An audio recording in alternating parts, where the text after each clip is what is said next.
New Thought Media Network.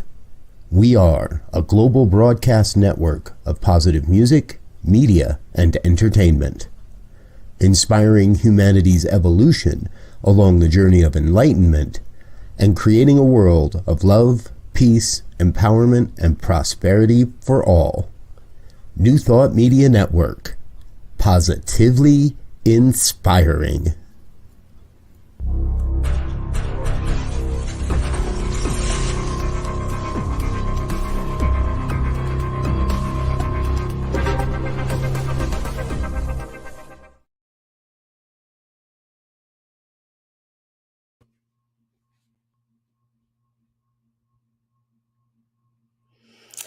Good afternoon and welcome to Just One You with Rev B.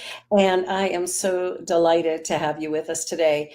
Just One You, joy. I think that's how we arrive at it, is when we start to acknowledge who we are, where we are, and accept ourselves as we are. We can experience a lot more joy in our lives. So I'm really excited to be back here again this week. And today my guest is 17-year-old Genevieve Trudel, and she is a singer, comedian, actor. Oh, she's a brilliant young woman, and we are really grateful to have her here today. Genevieve, welcome to Just One You. Thank you. So today I just want to talk a little bit about your journey that you've been on, and you've been singing since you could talk. And can you share a little bit about your passion and what it is you hope to do in the future? Well, in regard to the beginning, I think you would remember most of that more than I would. Uh, but yeah, I've been singing and playing music, whether that was properly or not, since as long as I can remember. Um, yeah, it's just something I've always kind of gravitated towards and enjoyed and loved in life. Awesome. And you're hoping to make a profession out of this? That is, yeah, yes, that is the hope. I mean, at this point, there's really no plan B, and I do think that I will be able to push hard enough and accomplish and such. Excellent, excellent. So, what are some of the things as a teenager, kind of handling big city and high school and all of those wonderful Mhm. things? Anything about that that's particularly challenging or that is particularly rewarding? Well, I think in just in general, social media has made a lot of things harder because we're able to see sort of, as a lot of people know, like what this ideal thing for like what you should look like, how you should act, blah blah blah, what's accepted and what's not, and all of that super fun stuff.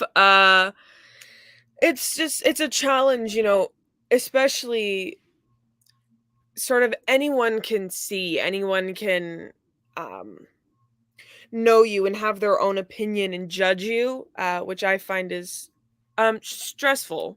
It is because um you're always thinking like, for example, like I might take, say, 10 photos, and it's really only like one or two or maybe three that are going to actually make it onto like public posting.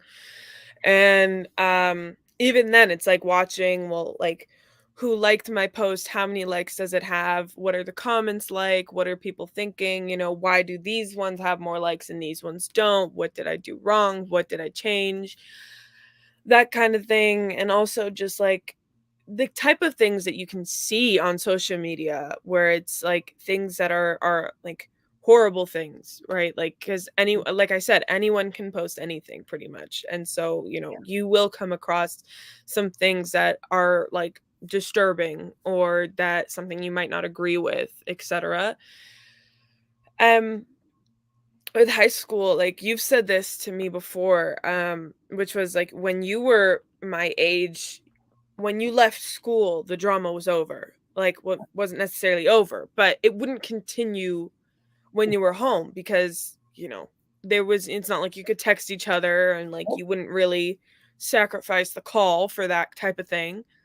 Well, And and probably telephone time was limited exactly. because So there was you would, one phone for everybody. yeah. Yeah, Whereas now, I remember being in 5th, 6th grade and, coming home and having my friends text me or whatever and having a lot of problems. And I think that's sort of the root cause for a lot of problems is things are said online, and a lot of arguments or stuff that has happened with me have been um, from texting and not being able to hear the other person's tone. yeah, So me and my friends, we use things like tone indicators to say like, this is a joke, this is a half joke, I'm being genuine, this is sarcasm, serious, etc. Um, but a lot of people don't use that, and it can be really difficult dealing with those kinds of things, especially if it's like a group, for example, and it's like two people texting one person, and now you're kind of in a spot where, other people are maybe typing faster than you are, and things are just going so fast and you can't keep up. And it can be very difficult. And I think it's also impacted by, you can't see the other person's reaction. I think you may not be saying the things that you're saying online if you saw the person in real life. Like, a lot of people say things behind screens when in reality they would never even never. say a word Yeah. in person. I So, think that's one of the big changes. Like when I was in school, which was, close to 100 years ago, whatever, not quite. But it was a long time ago. And when I was in school, I would go home, and if there was any, argument with a friend or any challenge at school, that stayed at school until I came back the next time. So there was always that bit of a reprieve, where now there is none of that with the 24/7 of texting and Discord and all these other little things that get used. There's this constant bombardment. And I like what you talked about, how it can happen so fast that you can't even respond in yeah. the chain, as it's coming through, because there's too much of it. How does your music help with all of that? Is there anything about it that makes a difference in your life? Yeah, I mean, I use music as a means to cope, and sometimes it'll be, to make me feel better, but other times it's just like, okay, well, I'm going to listen to some sad songs and just get it all out and just kind of let myself feel everything. And the one song I've sort of always kind of gravitated towards is Clair de Lune. Mhm, Because I find that even though there's no lyrics to it, it's really just a piano, at least in the version that I listen to, it's just a piano. It There's so much emotion in the music, and that's sort of what I love about music in general, is that, you can have songs that are on the radio and that don't really mean much, but then you have other songs that turn around and have this huge meaning, and they can change people's lives. And I yeah, think, with Clair de Lune, it doesn't matter whether I am happy or sad or angry or whatever. If I can just listen to that song and just let out my feelings and release everything, and mhm. just sort of have that comfort, um, regardless of the situation. And yeah, and then, sometimes I'll, sing if I'm sad, or sing if I'm excited, or Mhm. whatever. And it's just sort of like this release, like some people, if they're like frustrated or whatever, they'll go out for a run and they'll release endorphins and whatnot. Or they'll go, I could also ulteriorly go swimming, for example, but COVID and stuff has been a little difficult, so that's not really an option. But um, yeah, I use sort of my music, whether I'm writing or just listening or singing some artist's song. I use it as a means to express myself and bring everything that's inside that's kind of bottled up into the open. And have you written much music? hmm Mhm. What kind of I things have you? have, um, hmm, I have, I've written few songs, and there's only some that I actually really do enjoy. Like I've written a song. A lot of my songs are things that are very personal, or like things that, like, dealing with different things like mental health or reacting to situations or how other people's like affect me. Um like for example, like the first song that I really wrote that I actually like was proud of is a song about Calgary, and how like my family's there and how I feel more at home there when I'm with my family.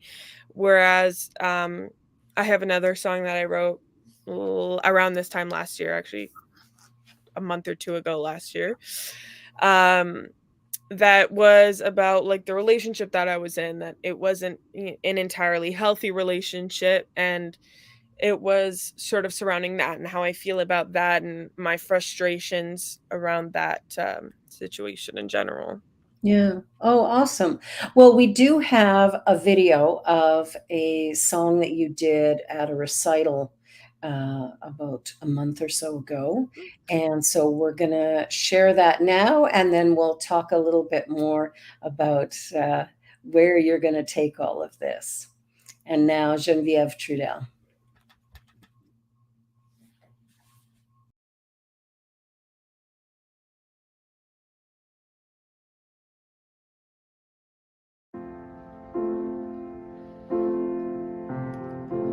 It's not simple to say that most days I don't recognize me, that these shoes and this apron, that place and its patrons have taken more than I gave them.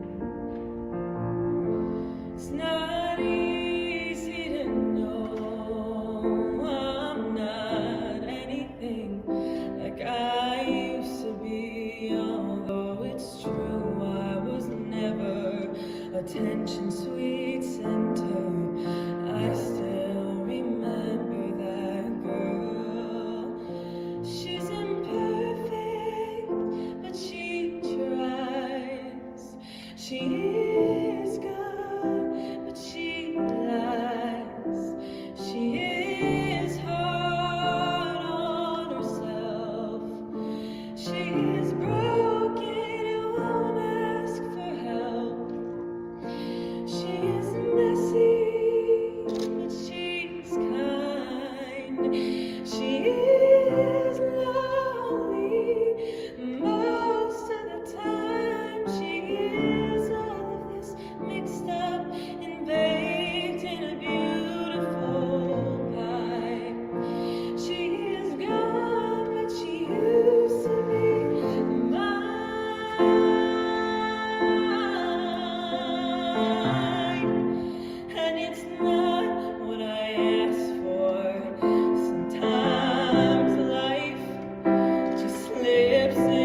So, what is the title of that song again, and who wrote that? The song is called "She Used to Be Mine." I believe it was written by Sarah Bareilles. Mhm. And so it was written by her, but it was mainly featured in the musical Waitress. Okay, okay, lovely, lovely song and great rendition. And the um, the vocal lessons you've been doing that for how many years now? I started in 4th grade, so I think about 7 years ago. Okay, okay. So where would you like to take this? Like if you could have your perfect experience, what would that look like? Can you kind of imagine what you Yeah, want to do? I I really want to kind of share, my music, or share just music with the world, and I think it's sort of a dream of mine to be able to travel the world and meet people, and I know that I want to do, like charity stuff and things of that nature for, animals and mental health, and things like, like autism awareness and anxiety and depression awareness and all that kind of all that stuff, to sort of bring that to light and use music as a means to sort of heal that and help others. Yeah, to deepen the understanding so that we stop judging each other for our differences, but rather begin to see those differences as opportunities to know somebody better or Mhm. different or to have a new experience. And what about as a career? What would be your big hope with your music there?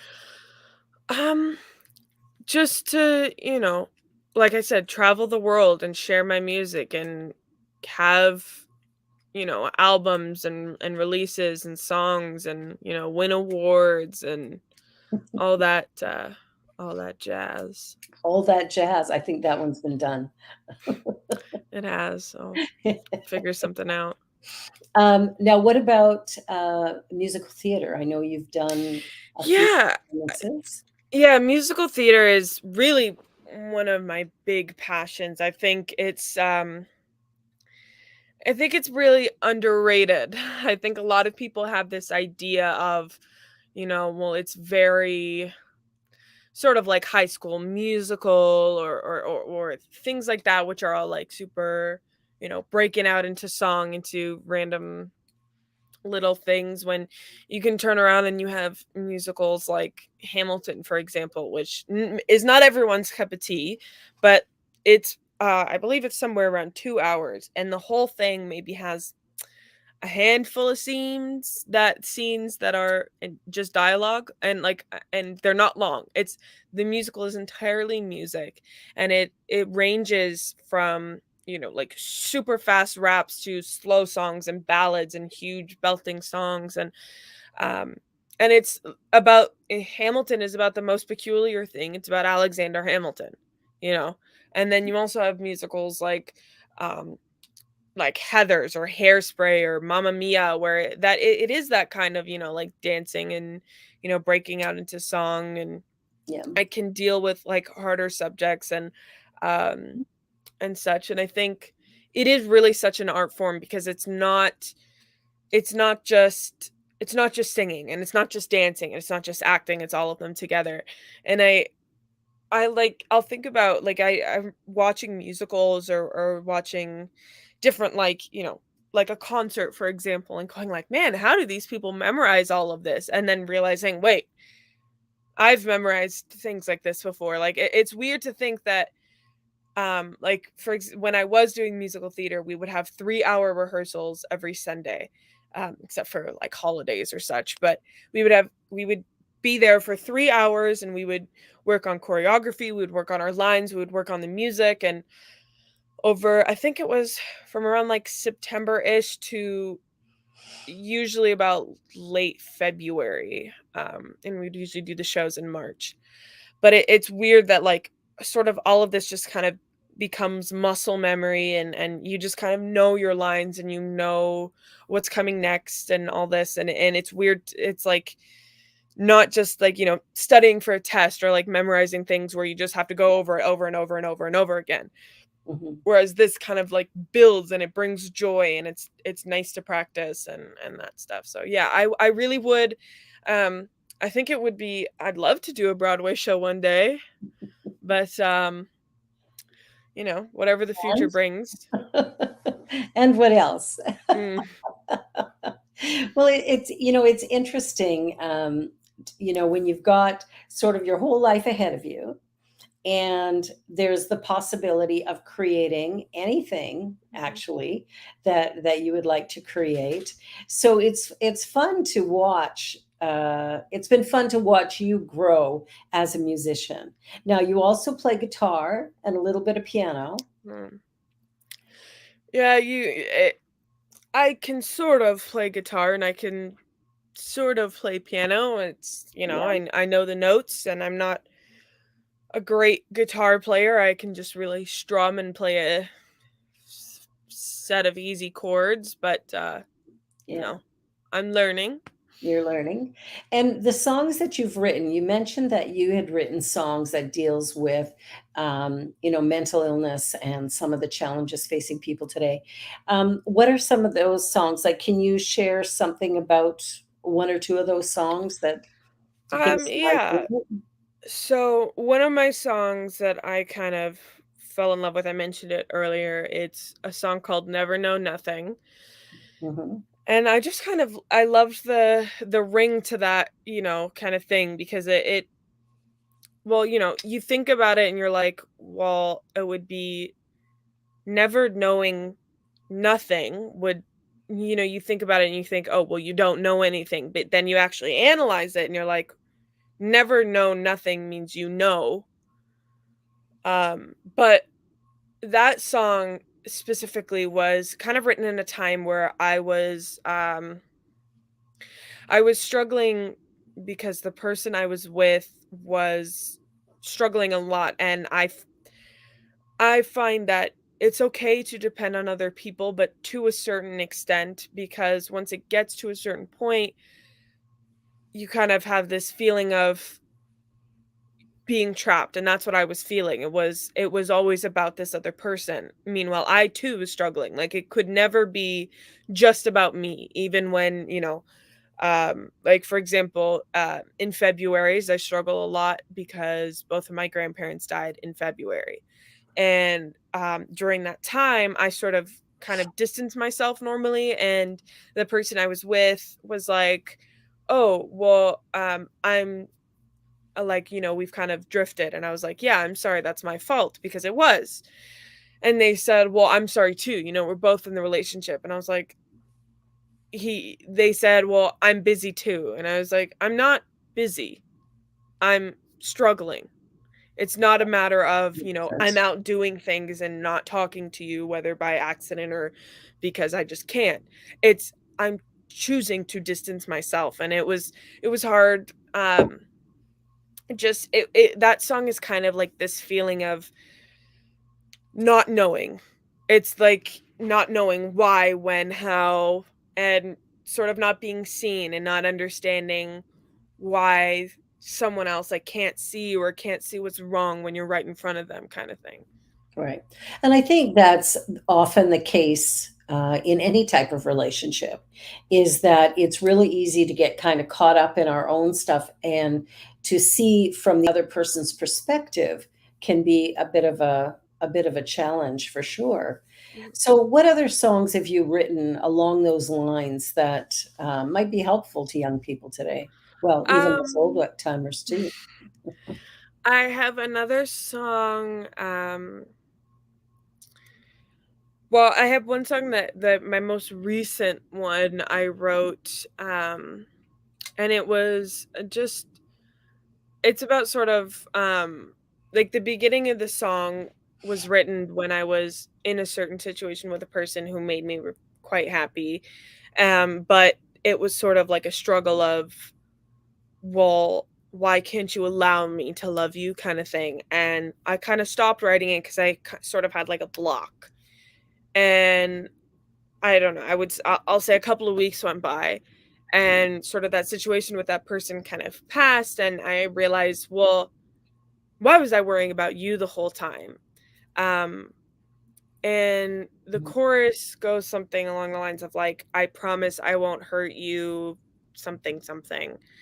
But for the last chorus of the song, I changed it to like, I promise I won't hurt you because I won't let you hurt me or something like that. And it goes from like, wanting this person's love to realizing that you're not good for me. This isn't what it seemed to be in the first impression. Yeah, and sometimes it's difficult when you're in relationship to figure out, how do I get out of this, Mhm. or how do I transform it? Because sometimes you can't. And from what you were mentioning earlier, the relationship being codependent all of a sudden creates that, like, we have to be together thing, but the reality is being together is just not right. Yeah, and I think that's one of the things that a lot of people my age kind of don't realize. And I think I've dealt with a lot of death in my life, so I've always had this idea and this mindset of nothing is going to last forever. Like, and that's just my thing. And it's like, including the stars in the sky. Like, it's just, you can't promise that because it's just, that's how life works. And I think I remember at one time I had a friend ask me, well, are you going to marry them? And I'm like, of course I'm not going to marry them. I'm a teenager. I'm not dating to marry. I'm not dating to settle down. I'm dating to be a teenager, to have fun. Like, and I think like there's a couple in my school that have been together since ninth grade, and I'm like, well, congratulations to you. Yeah. Um, that's you're the one in a million if you're making it out of high school together, and that's great for you. But I don't see the point of Yeah. looking for someone now who's like your soulmate. I have my platonic soulmate that I am perfectly comfortable with. Yeah. Oh yeah. Well, I mean, that's it. I mean, sometimes the friendships that we form are far beyond any of the relationship type challenges that come up when we fall in love with somebody. And then, of course, the whole journey of moving forward. But good for you to realize that falling in love at 14 probably isn't going to last to 40. Like, that's a rare occurrence where, Mm. people fall in love in high school and, manage to live their whole lives together. That doesn't happen all that often. More often than not, it's, get married at 16, 17, 18, whatever, and divorced at As 20. you would know, of Oh, course. I know that firsthand, wouldn't I? You're dishing my dirt now, are you? Well, I have to, since you're dishing mine, so give and take. Give and take. Give and take. It's a reciprocal Mhm. experience. Yeah, because I got married at 16 and Mhm. had my first child at 16. And I've And made it to 17 without doing either. So, okay, so that's good. You're not following in yes. your mother's footsteps. Uh, Excellent. Gold star for you. But I think it's really important. Like, I remember when I was in school, as many years ago as that was, um, sitting back and really believing that if a boy paid attention to me, then I had value. And what I really appreciate about you is you've never tied your value, how you think about yourself or feel about yourself or your gifts, your talents, based on what somebody else has to say about it. yeah, I especially in regards to, like my own talent. For Mhm. example, like I'm my harshest critic, right? Like I'll go up on stage and I'll sing a song and I'll finish the song disappointed because, my voice cracked, or I didn't hit the note like I wanted to, or I kind of messed up a little lyric or something, and Right. um my timing was off. I don't know. Whatever it is.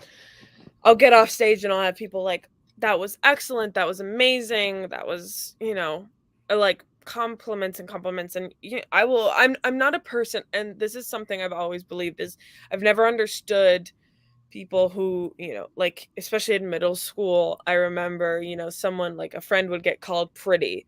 Like, oh my God, you're so pretty on social media. And then they would go, thanks, but I'm not. That just never made any sense to me.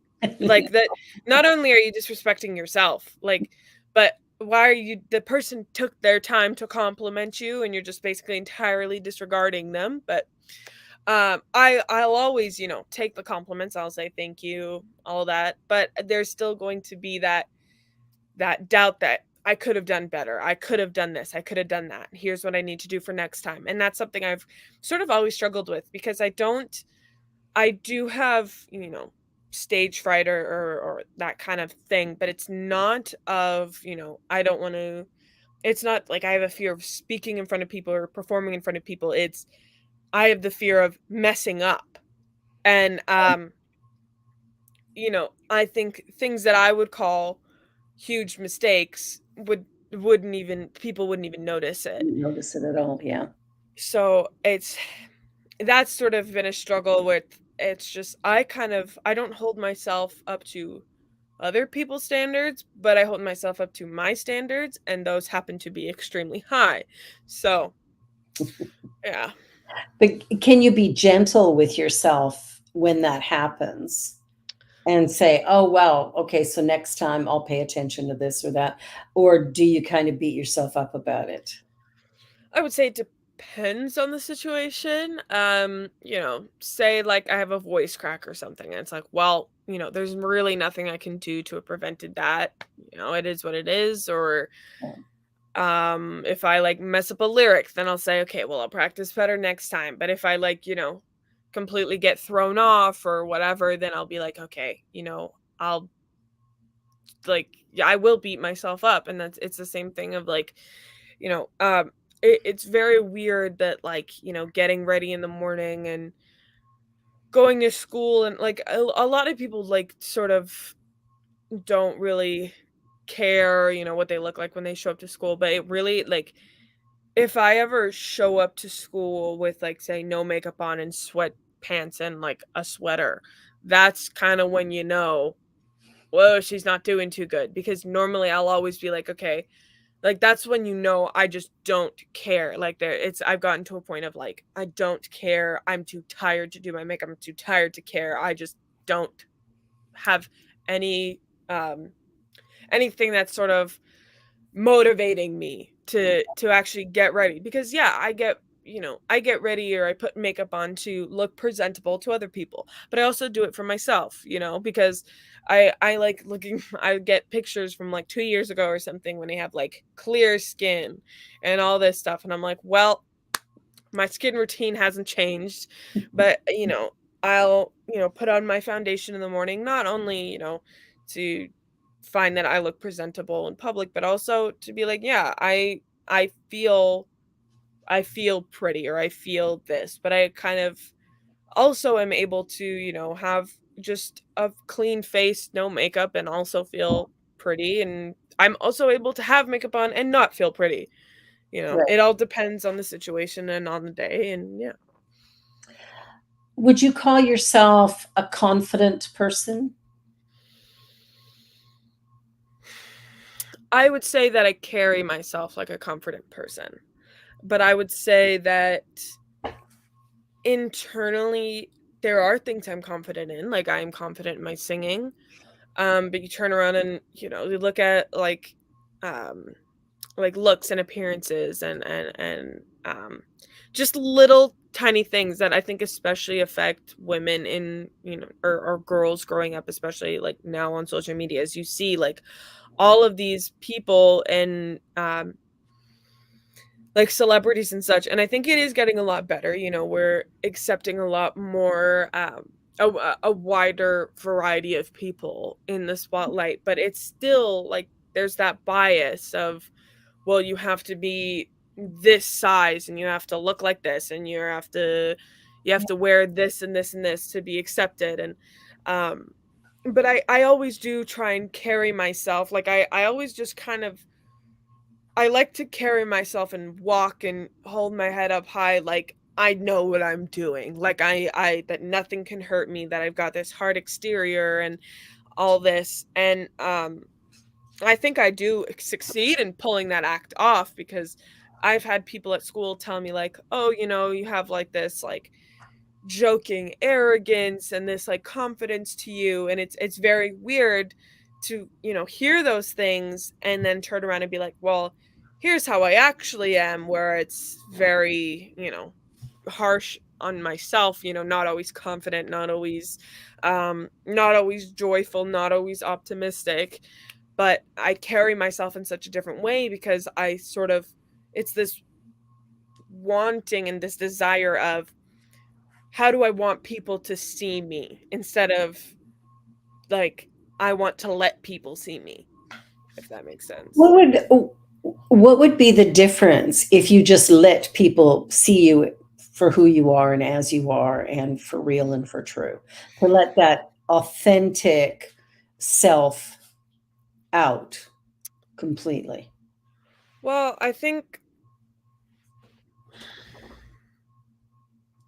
hmm, I that's a tough question, because I don't necessarily know, right? Because I Mhm. don't think I don't think anyone, you're not gonna have a lot of people that are consistently themselves all the time, because, you know, everybody, I think I do have a belief that like your personality is gonna change depending on who you're around. Like your core beliefs and your moral compass and all this stuff, your habits and such, they might remain the same, but you might act a certain way with one group of people, and then you're not gonna act the same way with your coworkers, and like in the business, as you would with like your childhood best friends or the people that you go out to party with or something. Or Right. it's not the same dynamic. But I think that um it's sort of like this confidence wall that I put up is sort of more like a screen. Like it's like just to sort of like blur it a little bit so you can't exactly see everything. But Mhm. you can, like, if you like let's say you put like a, I don't know, an opaque screen and then put something behind it. You can like see the colors and maybe see a little bit of a shape, but you can't be sure. And I Right. think that's sort of what not only myself, but a lot of people my age do, and a lot of people in life do in general, because a lot of people care about how they are perceived, just in general. Well, that's true, and so we wear masks, is kind of what I call it is, I need to act like this when I meet the in-laws, and I have to do this when I'm meeting a new boss or going for an interview, and if I'm on a first date, well, then, it's gotta be right, like, there's all these pretenses that we use maybe to feel safe? Yeah, I think it's a fear of being judged. And I know personally, I think you brought up like wearing a mask, and there is a term that is called masking that is mainly used for people who are neurodivergent, which for those of you who don't know, if you are neurodivergent, it means that like you have like your brain is just literally just shaped differently. So it could be anything from Down syndrome and autism to ADHD, like Right. that kind of thing. And masking is it's something that people who are neurodivergent are just taught. They're just taught because we aren't eh, there's a certain way to act in public. You can't just like have a meltdown in the middle of a restaurant, or you can't just like yell and scream when you're in public. And or you learn what not to say and what to say and how to how to have your voice, like I've noticed that like when I go to order something, or when I'm talking to someone at a store or a restaurant, or I don't know, on the phone or something, I I instinctively raise my voice. I make it higher and more friendlier and more bouncy and joyful. Um and it's a thing of kind of like, say at school, if I'm getting overwhelmed, I have to remove myself from the situation, because it's not like I can just get everyone around me to bend to my will because I need this and this. But I think masking is something that I've really struggled with, which is, why do I have to make other people feel comfortable around me? Hmm. Why can't they just be comfortable? Like, what does the way that my brain is shaped, and what disorders I do and don't have, what does that have to do with who I am? And I've learned that I've had a lot of people tell me, well, it's not that, like, your disorders or whatever, not who you are. And I was like, I know that, but it's also a part of who I am. And that's Yeah. something I've kind of always been very particular in. It's like, it's not like I'm gonna, like, introduce myself and say, like, "Yes, hello, my name is Genevieve, and I have this, this, and this." No, but it's something that I've struggled with throughout my entire life, and Yeah. it's something that has, shaped me, and experiences that I've had because of it, or experiences I haven't had because of it, that, have kind of molded me, and have they don't define me, but they are a part of me that I won't hide, that I'm not just gonna let other people entirely disregard. I think that's a really important point, is that each one of us is in fact unique. And because of our unique nature, not everybody is going to relate to us in the way that maybe we need to be related to. And so I think figuring out that we all have different traits and habits and things, I think is really helpful if we just acknowledge that we're all unique and special. Mm, And if we began to frame it that way, rather than going, how can I fit in? Because I think that's what most of us do, is try to figure out a way to fit yeah, in so that people will like us. And it's a little bit like watering down your lemonade. You water it down to the point where all of a sudden it tastes like plain water. Whereas if you are in fact, doing that with your personality, yeah, and I think we do sometimes. It's like, well, if it's not safe for me to be me, then let me just pretend. yeah, And I know when I was growing up, I had a lot of insecurity around people judging me or criticizing me or whatever. And so I was always trying to figure out ahead of time, who do I need to be? What do I have to do in order to fit into this particular mhm, situation? And that's exhausting, frankly. yeah, it You is, know, I'm at an age now where I'm too tired to do that anymore. So yeah. hopefully you just like me for who I am, or you don't, and I'm good with that either way. So Yeah, and, I've kind of come to adopt that same idea of, if you don't like me, I really don't care. I have people at my school that have their opinions about me, and I'm like, okay, yeah, like, what am I supposed to do about it? It's not like people that, and I'm talking about, like, people that aren't my friends. Like, if I have, like, and there's really only like a few people in my life that, when they say stuff, it's actually gonna affect me, or I'm actually gonna care. right. Um, but for, like, a lot of people, like, I find it astonishing that there's, one person at my school that just has this idea of me, and I'm just like, "Have we had a conversation in the past 2 years? But you have your ideas of me." Well, Alright, I like, and that's the thing, is I just don't care, because it's like, that's your business, okay? I don't Your opinion of however you think I am, or who you think I am, that's fine, keep it to yourself, who cares? you Well, I know? think it's interesting how we will look at somebody from the outside and decide who they are, and then project that onto them, when really we don't know them.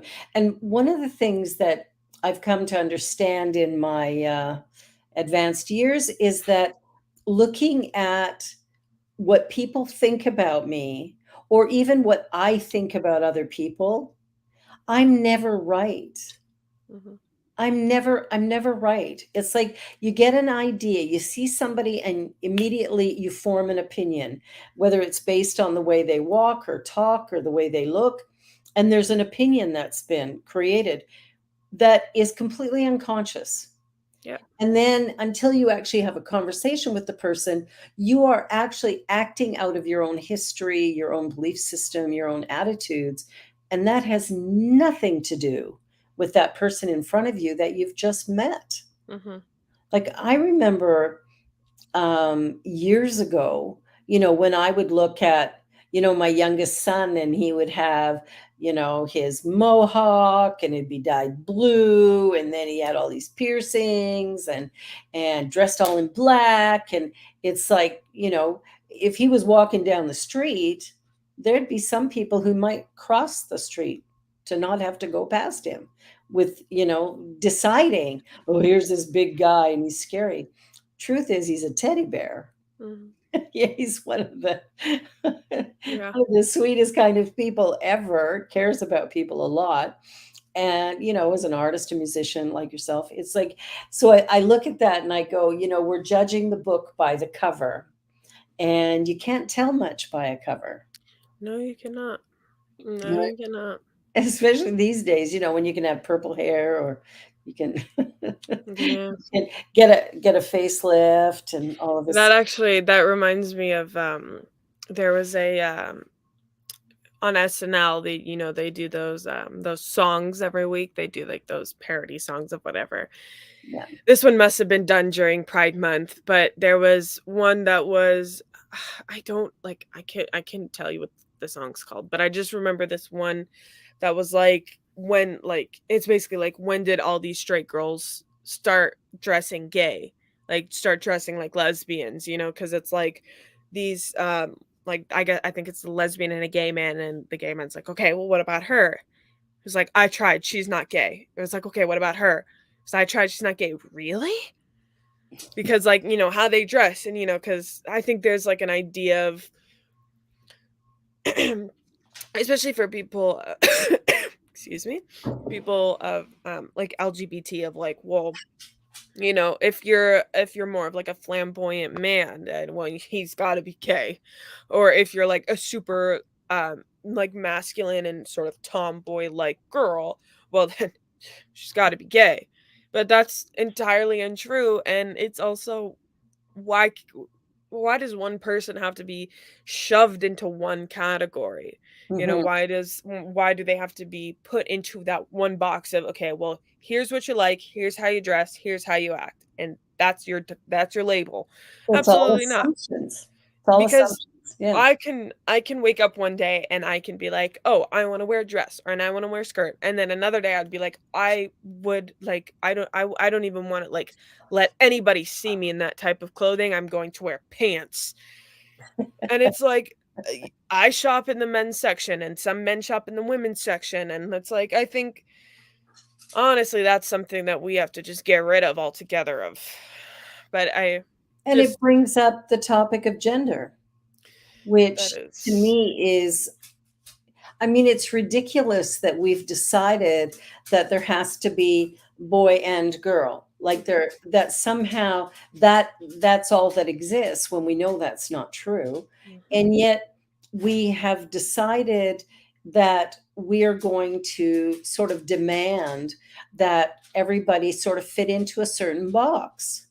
We all have to be like this to be acceptable. And anybody who's outside of the walls of that box, which is like all of us, but that kind of got missed.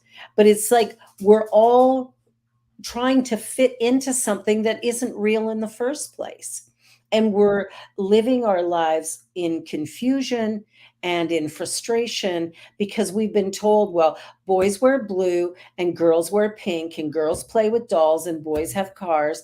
And well, what about the little boy who likes to dress in a tutu and play with Barbie dolls? Like, what is wrong with that? And yet, we're just starting to come out of that. I know when I meet your friends and stuff, there's a whole different experience of the female male whatever.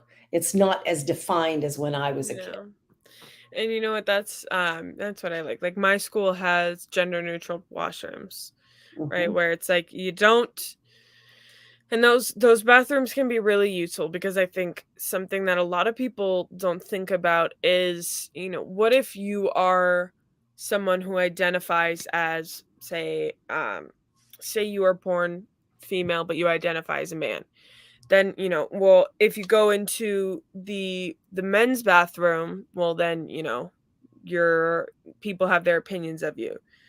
The men in the men's bathroom are going to be like, oh well, this person's just trying to like looking at us or whatever. And then if you go into the women's washroom, well, it's like, well, I thought you were trans. But that's where kind of those the gender neutral washrooms come in handy, because and what if you don't identify with either? If you find Exactly. yourself non-binary, well then there you are. And I think there's a lot of things that have to change in general around Mhm. gender, because I find that like it's not like things with gender and sexuality, it's a spectrum, and it's you can be on one end or you can be on the other, but then some days you can be on one end, some days you can be other, sometimes you can be in the middle or halfway or whatever. It's there's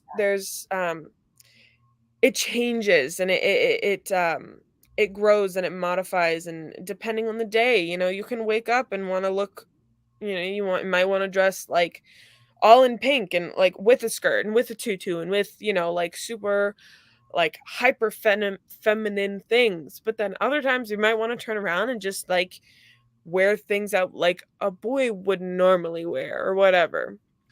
Yeah, But I think, it's such an interesting conversation, and probably we could do a whole show just on gender. And maybe I'll do that actually, come to think of it. I think it's a good idea. Because there is a lot of confusion, especially from people my age who are, coming up to the end of their years, their last, 10 or 20 or 30 years. And looking at the young people today, there can be some great confusion as to trying to figure it out. And for me, one of the challenges is even with the pronouns. When I'm at a restaurant or whatever, and I'm not sure if the server is male or female, because sometimes who knows, right? And it's like, how do I refer to that person? Because I want to be respectful. yeah. And so, it's come to terms with not using things like girl, boy, Mhm. she, him, and coming up with other ways of talking about it. And I know the they, them, which you have beside your Yeah. name, that causes confusion because those are considered um, Yeah, like a group a pronoun. plural. And so when you have somebody who identifies as they, it's like, but it's one person. So I know for people my age, that can be confusing. Yeah, and you know what? Like, if you're at a restaurant or whatever, if you don't know how the person identifies, just use they, them. It is a gender Exactly. neutral pronoun. That's kind of what it Yeah. is. And, I think something that a lot of people do unconsciously is, let's say, like, oh, well, I've been having a lot of headaches and I went to go see my doctor. It's like, oh, well, what did he say? Yes. What did he say? It's like, why can't what did they say? Like, it's people, I think people just make it so much more complicated than it actually is in reality. Like, Yeah, I I think remember having a conversation with even my older brother, Curtis, and he's like, "Well, it's a group of people, I just can't wrap my head around it." And I'm like, "Who cares? It doesn't have anything to do with you. It doesn't have anything to do with you. You want to be respectful, just use they, them pronouns. Remove that like constricting little box, grammatical rules out of you. Like it's It's stupid. It's stupid. And I will allow myself to call my Oh, brother stupid on this. He's not stupid. siblings. I adore him. I love him. But it's like, you can see I've grown up in Ontario and he's grown up in Alberta. So, Well, and he's a bit older than you, so there's a rigidity that right. comes Well, with age. 24 years. Yeah, That's that not that much. yeah. Well, it's enough. But there's a rigidity that we have, that there's a reluctance to change. And I know this conversation could go on for a long Mhm. time. So I'm going to have you back Oh, sometime lovely. soon, hopefully. And you're going to remember that we're going to talk about gender and the issues of sexuality and gender, and how we get through all of that Mhm. in this new world that we now live in. Yeah. Genevieve, thank you so much for joining me. Genevieve's my youngest daughter, and she's a lovely person who I adore. I hope you've enjoyed today's show, Just One You, the Joy Show with Rev B, and today with Genevieve Trudel. And thank you to Deja for doing production. Have a great week, everybody. See you next Friday, 3 p.m. Eastern.